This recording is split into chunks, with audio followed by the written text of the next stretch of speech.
We have a very different setting for today's vlog. Just want to be realistic. Gusto ko pong ipakita sa inyo yung ganda ng nature.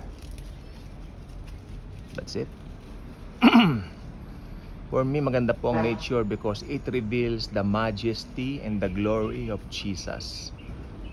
May mga akuan dito sa side na to, may mga anong tawag doon? Na bubulok na puno or whatever, dahon. So, ang atin pong topic ngayon ay, you know what? Isasuggest ko po kung kayo po ay kumakain or kayo po ay nagmimerienda or anything na ini-intake ninyo regarding food and all that, wag na lang po ninyo itong panoorin, ano po. Dahil some contents sasabihin ko ay medyo, no, it's not disturbing, pero siyempre sa iba nakakadiri or what. But for the sake of reality and the truth, I really need to tell this sa inyo pong lahat. Alam ang ating Musea Center yan. Okay? So, ang atin pong pag-uusapan ngayon ay tungkol po sa katotohanan ng buhay. Nandito ngayon, maya-maya, Tegi o Dedu, patay na. 'Di ba? So, that's life. It's, it's what you call this? It's very, very sad. Some of our loved ones, galing po ako kanina sa sementeryo. Ito na po, gusto ko na po itumbok. Galing po ako kanina sa sementeryo, naglinis ng mga puntod ng mga mahal namin sa buhay. At to prepare for this coming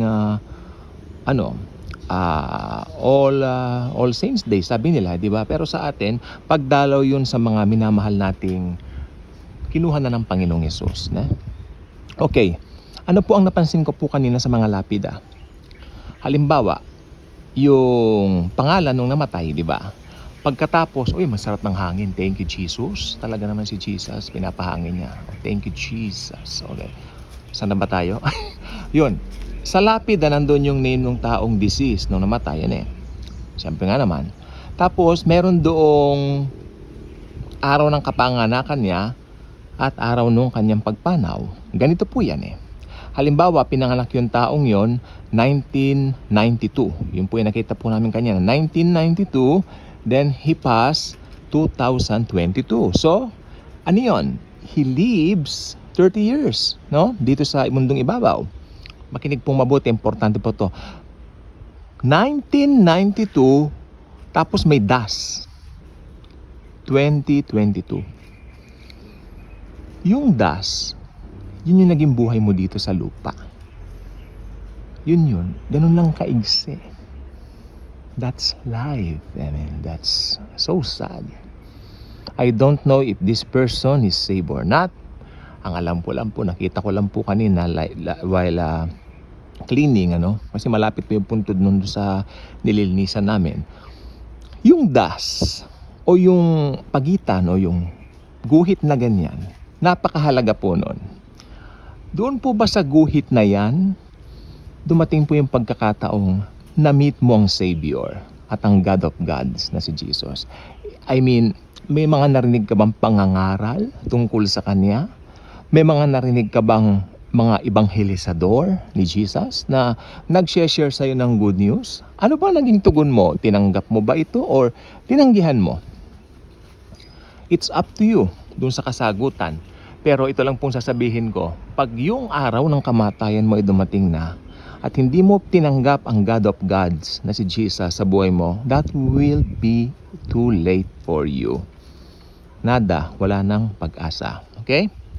So, ano pa po ba ang mga experience ko tungkol dyan? At nakita ko po kanina yung, medyo kwentuhan kami nung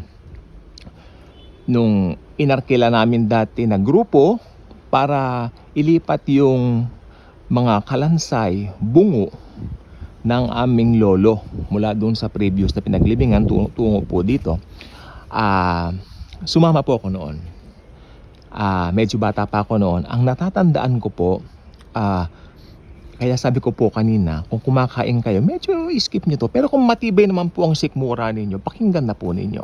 Para baka makalimutan yung panoorin. Sayang po itong vlog na ito. Ano po. So, panoorin nyo na po. Nung excited po talaga ako, binakbak yung nicho, bug.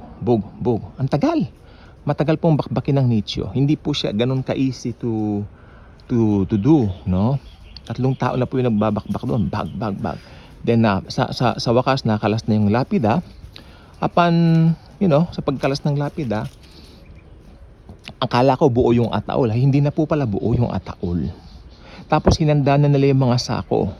Tapos may hawak siyang parang bao. Yun na po yung bungo. May buhok pa yung lolo ko eh. May buhok pa. Namatay po ito, hindi pa ako pinapanganak ha. So na-meet ko po ang lolo ko ng personal. Bungo na nga lang. Tapos may buhok siya. Tapos nahiwalay na pala yung jaw. Alam mo yon, yung dito sa baba natin, yung jaw, nahihiwalay pala yan. Sabi nung kumuha ng bungo, ay naghihiwalay yan. Sabi niya kasi pag nakumpleto na yung pagkain ng mga maggots dun sa bangkay, habang nakalibing, magiging bungo na nga, no?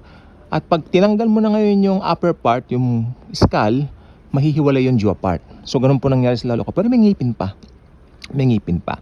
At ang nakita ko po rito, nakita ko yung tibia and fibula. Marunong po ako sa ganyan kasi medyo kumuha tayo ng medical course noon pero hindi ko lang po natapos. Tibia and fibula, ito po yung dito sa bandang paa. Tapos nakita ko po yung talagang orbit niya, tinignan ko yung bungo, no? Bago ipatong sa sako. Tapos ang ginawa na lang nila para mas desente, pinagdugtong na lang yung jaw sa bungo. Ayun. Malinis na, hindi naman po nakakadiri ang bungo. Buto na lang yan. Kalain hindi pa ako pinapanganak, namatay na yun eh. 'Di ba? So pinalipat lang yung bangkay. So kitang-kita ko po dito, since believer na rin ako na nakita ko yon. Kitang-kita ko po dito na ganito lang pala ang tao sa mundo. Marating mo man yung pinaka-greatest achievement mo, pag sakaling ililipat pala ang bangkay mo, yung balangkas mo, ganun kala. Bungo.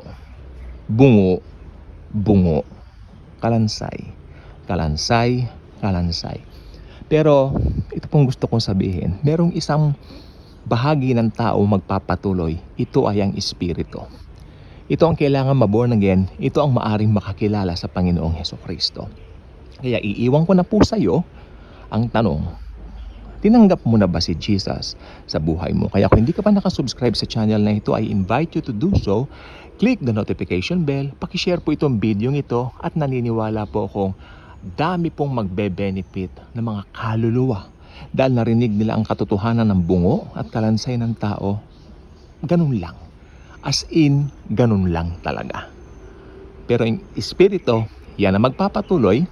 At kung sumampalataya kay Jesus, anytime now magra-rapture na at makakasama natin siya sa kanyang gloria. Thank you. And Jesus truly loves us all.